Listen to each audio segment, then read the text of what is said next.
What's the real difference between being the boss and being a true leader? In this episode of Revenue Without Borders, I sit down with Stacie Selise, who went from fixing phones in a Verizon store to becoming a Fortune 20 vice president leading thousands. She shares how she discovered the real meaning of leadership, why managers manage but leaders multiply, and the exact framework she used to build her career and later her business. Whether you're climbing the corporate ladder or dreaming about entrepreneurship abroad, this conversation will show you how to lead with impact, not just authority. Let's get into it. Stacie, welcome to the show. It's great to have you on. Thank you for having me. So excited to talk to you today about leadership. But before we get into that, can you tell me a little bit about your background and how you stepped into the work that you currently do now, which is really focused on leadership? I actually started off in an entry-level role working for a Fortune 20 company known as Verizon. And I started off fixing phones and helping customers with their billing issues and really worked my way up to almost every level. I was able to move around with the company and lead teams in the Carolinas, Indiana, Chicago, Illinois. Wow. And at what point in all of that, so you're in corporate America, climbing the ladder, et cetera, at what point did you realize the importance of leadership? So I realized the importance of leadership when I was in a sales rep role. So I worked in a store on Long Island in New York, and we had to work together as a team to get things done, right? Because when you work in these sales positions, you have certain revenue targets that you have to hit. And not only for yourself individually, but for the store overall. And so we had revenue targets we needed to hit, and we needed to work as a team to get there. And so my leadership really kicked in day one, stepping into that sales position to make sure that as a team, we were succeeding and hitting those targets. So leadership to me is when you are playing for the name on the front of the jersey and not the name on the back. So a lot of times we go into positions as an individual contributor and we think everything's just about us, right? But realistically, when you work for a company, whether it be your own company or you're working for someone else's company, you're also having to think about the overall vision and mission of that company, right? And it takes more than one person to get the job done a lot of times. And so I know it's cliche, but we always say teamwork makes the dream work. And it really does. You know, you can go much more farther as a team than as an individual in life. That's so interesting because when people think of leadership, a lot of times in the corporate space, they think of the person with the power, the person with the authority, the person who is calling the shots. But when I hear you talk about it, it's really the person who is setting up things for the betterment of the company and the group or the team or whatever space that is. Absolutely. And to me, that's the difference between a manager and a leader. A manager is the one calling the shots and telling you what to do, not showing you how to do it. But a leader is a person that's actually going to get in there with you and show you how to do it, right? And really, really create more leaders and lift as they climb. And managers don't do that. And that's the difference between a manager and a leader. What I wanted to kind of Yeah. talk about is what leadership means for entrepreneurs, because a lot of times people are in this corporate space and they're climbing the ladder and they're thinking kind of like I did, like, oh, I could do this better. Or if I was the boss, I'd do it this way, or I would do it this way. Can you talk a little bit about what your thoughts are on that? Yeah, so I think leadership for entrepreneurs is interesting, right? Because as an entrepreneur, you are literally doing almost everything, right? And that's why I think it's very important. I tell entrepreneurs all the time, hey, you may be in the early stages of building your brand, building your business, but you should run it the way that a lot of corporations run their business. And what I mean by that is when I jumped into entrepreneurship coming from corporate, the first thing I did was I hired an executive assistant. And people looked at me like I was crazy. Why do you have an EA? Because I need to run this the same way I would run it as if I was working for this Fortune 20 corporation, right? And it's important to have certain positions in place to really help you scale at a much faster rate. You can't do everything alone. I think that's going to be the theme of this conversation. You cannot do everything alone if you really want to go far and be successful in what you do. So if I could tell entrepreneurs out there anything, I would tell you to make sure you build your team from the beginning. Don't wait. Build your team from the beginning. Get some business funding if you don't have your own funding already saved up for it, but build your team right away because it's going to help you scale a lot faster. There is this whole like hustle culture out there, right? Yeah. Like people talking about, oh, I gained this many subscribers in 1 week and, I built my business this way and I used AI automation and I was able to Mhm. scale super fast and I had no one. I was able to do it myself. The reality is, and what I've experienced is that there's so much to learn as an Yeah. entrepreneur. It doesn't matter like if you're coming from sales or marketing or Yep. legal like me, like you hit the ground as an entrepreneur, you've got to learn a lot You because do. that team isn't there. But what Yep. you're talking about is getting in the right people to support you, maybe so you have more space to learn and to do things. Absolutely, because your time is one of the most important assets as you become a business owner and build your own brand. So it's very important for you to have the time you need to do exactly what you just said in terms of learning and growing. And if you're doing everything yourself, it's going to take away from that time that you need to learn and grow in business. So it's very, very important for you to kind of get that system from the beginning. Very important. And support is actually one of my 4S framework pillars, but we'll get into that at some point. Traditionally, people think that leaders are those who have all of the power in their hands and they call the shots. But I've also seen, frameworks and discussions around the fact that leaders are servants and leaders are Yeah. people who are listening to the team. And what are your thoughts on that balance of power between the group of employees and then the leader themselves? Yeah, so there's a certain level of power that's going to come with that leadership position, right? And you've earned that. But it's what you do with that power. Are you taking that power to make sure you're empowering everyone else around you? Or are you just using that power to call the shots like you spoke about earlier? Because if you're doing the latter, then you're doing it all wrong. Right. So we have to make sure we're creating more leaders. We have to make sure we're empowering the team at all aspects of the game here. And it's important because that's how you innovate. That's how you challenge the orthodoxies. And that's how you continue to grow and scale for any company, for any business. So you have to make sure you're continuing to pour into the people around you because they're also in those seats for a reason and they've earned those seats. So they bring a certain level of uniqueness and talent that you may not possess or you may not have, which is why you have them on your team and you have them around you. Yeah. Some people who are in the corporate space right now, let's say they're working a 9 to 5 and they're Mhm. not a leader. They're Yeah. a team player. Maybe they're a junior level or a mid senior level. And I say not a leader in the terms of not a manager, I should say, not a leader, but they have that seed inside of them that, hey, I can do this. I can build something. I can grow.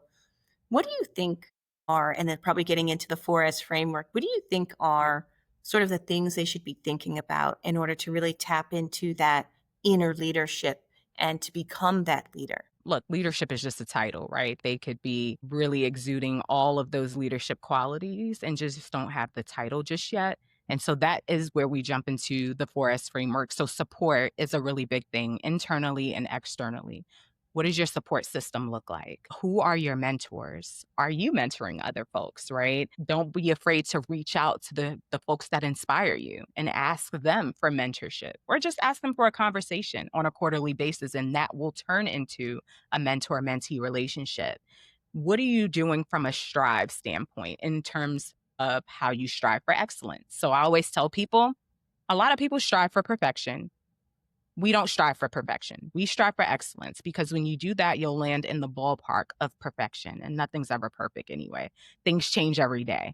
So, what are you doing to strive for excellence? What are the set of standards that you have in place? For me, ethics and integrity goes a very long way, right? You always want to make sure that you and your teammates are doing the right things even when no one's looking. So, what are the set of standards you live by? As a teammate, as an individual contributor that you would bring into a leadership role. And when you have all of those key components, it'll lead to the success that you need in any role that you'll be in and any organization you'll be in, because those are the measurable outcomes you'll be able to see and put on your performance reviews and what have you. So If you have those four things going, which I call the 4S framework, you will be successful. Do you think leaders today have generally kind of lost their way in terms of how to manage this new generation that's coming up? Yeah, and I think where some leaders miss the mark is that they're not willing to adapt and innovate. And so right now, when we talk about the new generation, I would consider myself a millennial. But now you got the Gen Zs, alpha. So there's so many different things going on in the world today that you may not always understand, which is why you need some of these folks on your team to help you adapt and to help you grow. But a lot of leaders are what I like to call old school leaders, and they're stuck in their old school ways, right? And that is why I always say you have to challenge the orthodoxies. You have to make sure you adapt, you innovate to grow. And a lot of these companies are not doing that. And so when we talk about how many days in the office, how many days, how many hours overall should you be working and all these different things, I think we're looking at it the complete wrong way. We need to be talking about what's the impact that we have. Forget the amount of hours. Like, what is the impact that we're looking to go for? How are we going to get there? What are the frameworks we have in place to get there? And kind of move from there. But you also have to have the right teammates.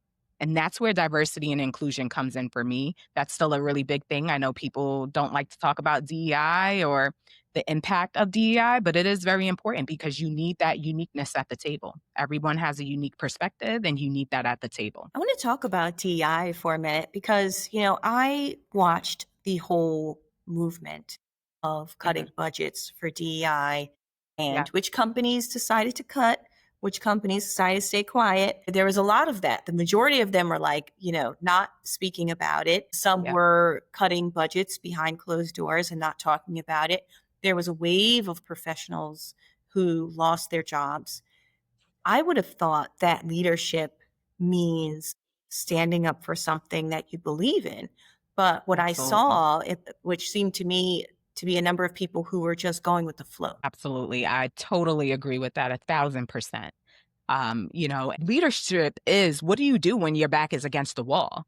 And for a lot of these companies, they felt like their back was against the wall and they just conformed and went with, society said they should go with or what have you. But if you look at history, and you look at what we've been through and where we are, where we are and where we're going, you would know that diversity, equity, and inclusion is still very, very important. And it's good business, regardless of, what you may think personally. It is good business to have unique perspectives to make sure that everyone has a fair, advantage, if you will. Because equity is about the fact that, yeah, we can talk about equality all day. Oh, yeah, I gave these two groups the same resources, but did they have different starts in life, right? One had a head start, the other didn't. So yeah, you gave them the same resources at this point in the game, but one group didn't have, this 10 years of being grounded and really learning different things in life. So it's just so interesting when people talk about equality versus equity and just canceling the DEI conversation overall. I don't subscribe to that. And I think it's the wrong way to do business. And even in addition to DEI, I noticed that today leaders seem to either lean into being visible on social media or, like the old school leadership, they are shirking back. They don't want to be on camera.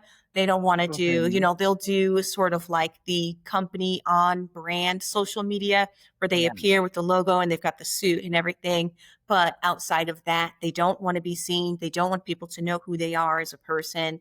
And it Yeah. just reminds me of what you said at the beginning, which is you're playing for the name on the front rather than the name on the back of the jersey. But there's like this balance, right? Like, don't lose who you are. Yeah.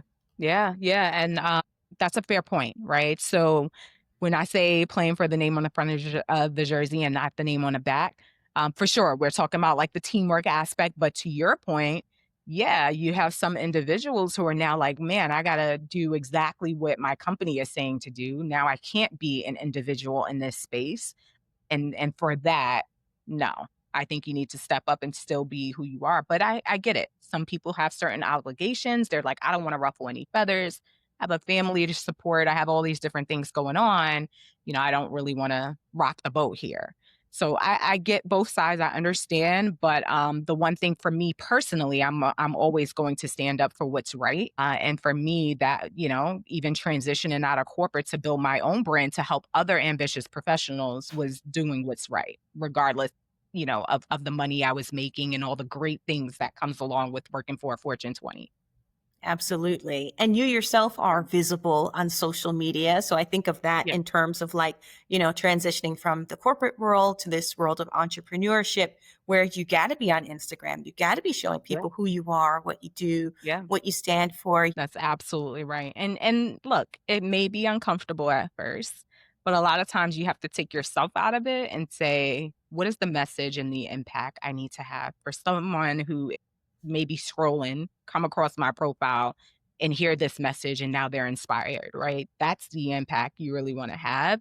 Even if I feel like, oh my God, I may have looked so silly in that video. It's really not about me. It's about the message and the impact. And I think that's what a lot of people have to understand when it comes to social media, because it can be uncomfortable for some people. How do Yeah. you think? Because I find that, at least from my experience being in the corporate space, that being a Black woman of a certain leadership level or seniority level in a major corporation comes with its Yeah. challenges. And there's also been this wave of Black women who are leaving corporate spaces to start their own businesses and to experience Yeah. leadership in that way. What have you found so far in your journey in that transition? Yeah. So, one, there is so much beauty in this journey. So, as I transitioned out, there are a lot of colleagues I've had from Verizon and other companies as well, where they've done the same thing. And we kind of have like this cohort of women leaders who are just doing the thing.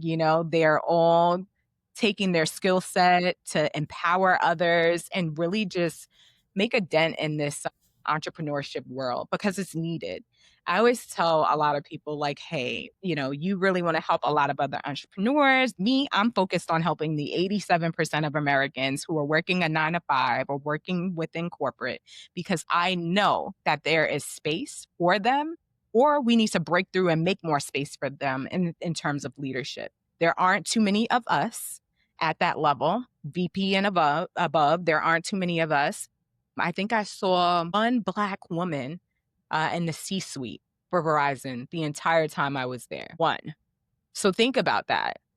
15 years, one Black woman in the C-suite, and she transitioned out. She's actually one of my mentors, and we talk all the time. And you look at that and you're like, hey, this is why we need more of us, and this is why the work that I do and so many others do is so important. I think about the mindset that it takes Yeah, because you do have to have a lot of courage.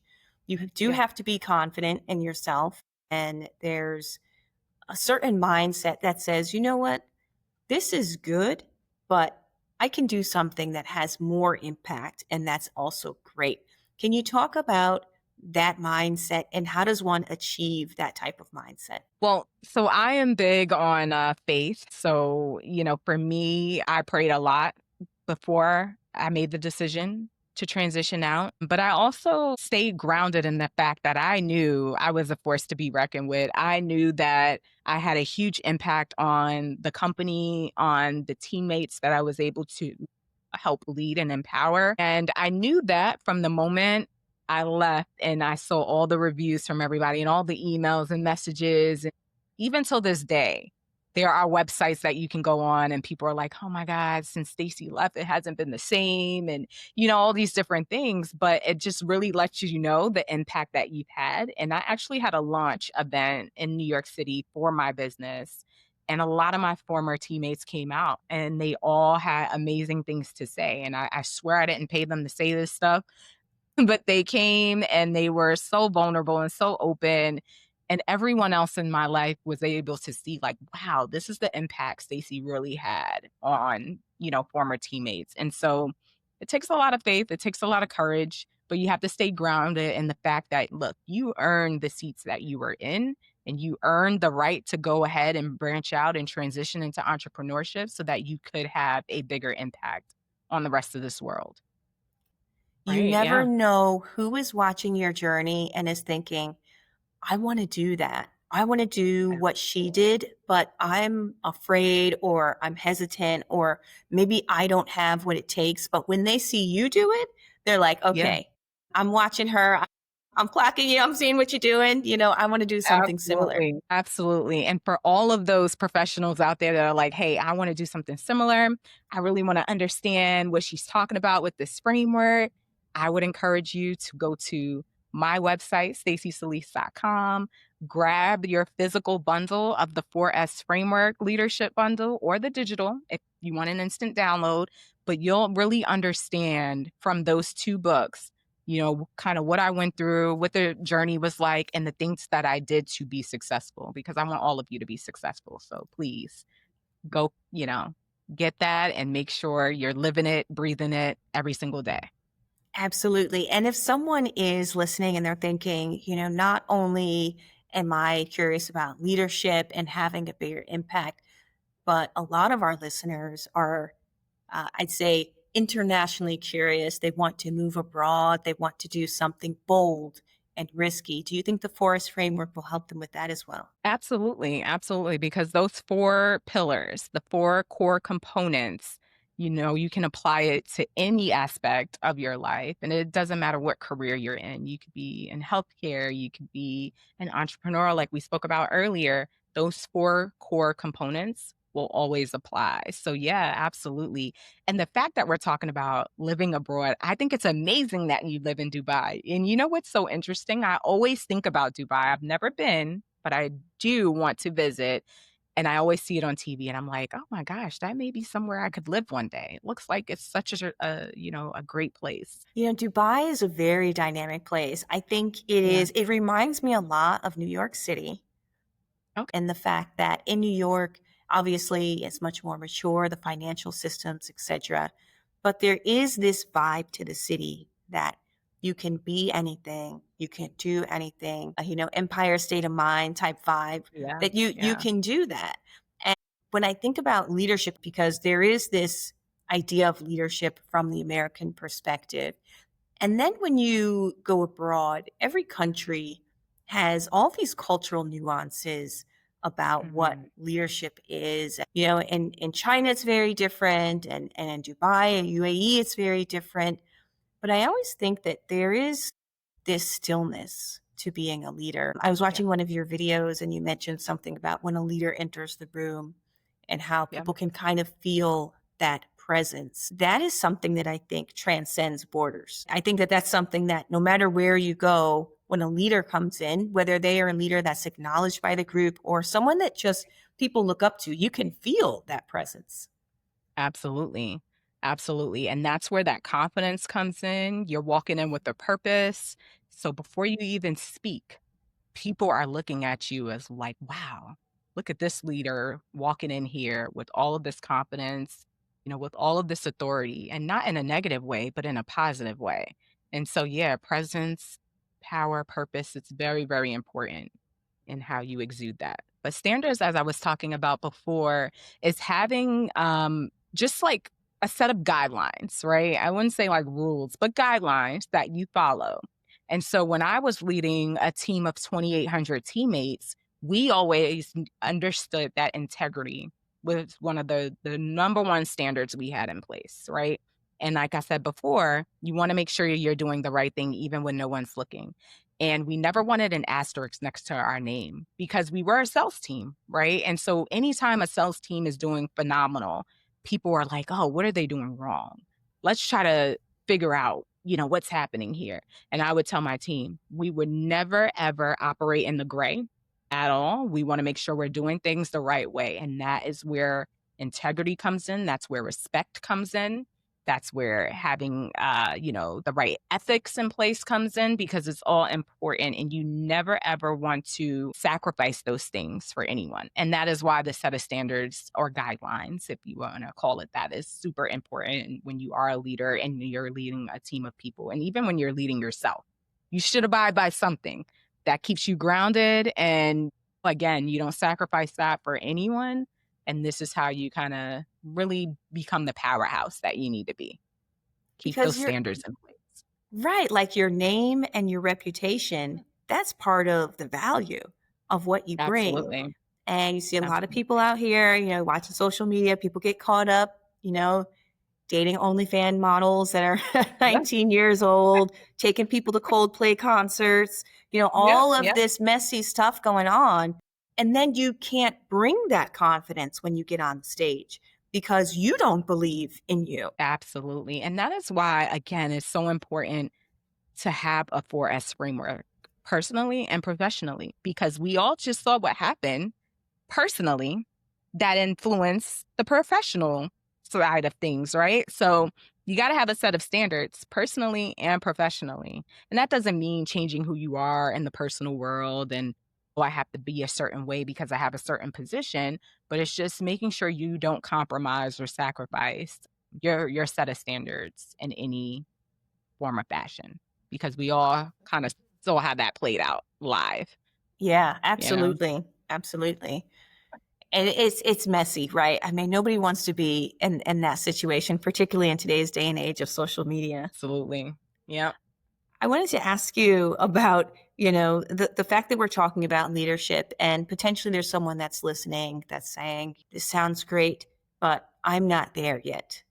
I'm not a leader. And we've all heard those little voices in at the back of our head. What would you say to that person? I would say that while you may not be a leader by title, you may be a leader already, right? There is something inside of you that will help you to attain that leadership title, if that's what you aspire to do. But you may not have recognized it yet. And that's why sometimes you need someone to help pull that out of you and show you that there's so much more.